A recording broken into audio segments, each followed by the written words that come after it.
Hello, everybody. My name is Javier Neira. I'm a nephrologist at the University of Alabama at Birmingham in the United States.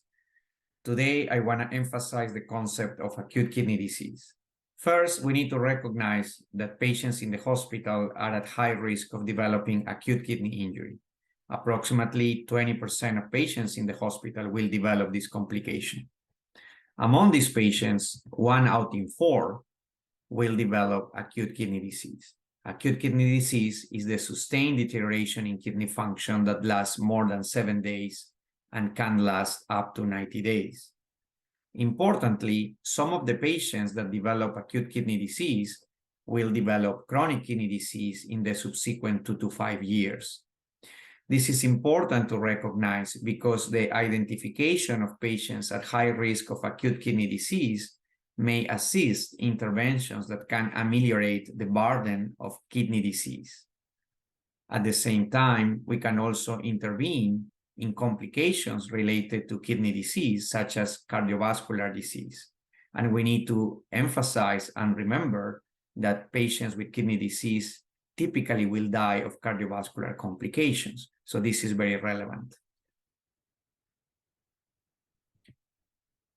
So with this, I want to highlight and congratulate the team that developed this very important meta-analysis. So this meta-analysis included 21 studies representing over 1 million patients that highlight 2 key points. Number 1, acute kidney disease is very common both in community and hospitalized patients with prior acute kidney injury.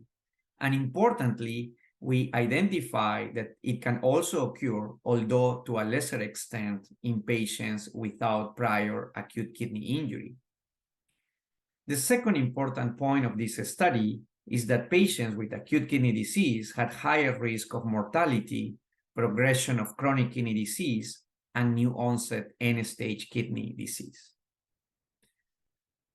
While the first step is to recognize this epidemiological concept of acute kidney disease and the relevance of this condition, we now should focus also on developing and testing novel interventions to ameliorate the burden and complications of acute kidney disease. Particular attention should be placed in the follow-up of survivors of severe acute kidney injury at high risk of progressive acute kidney disease to chronic kidney disease. These patients should be carefully monitored shortly after discharge with proper blood and urine testing, as well as personalized medication management and avoidance of medications that could stress the kidneys.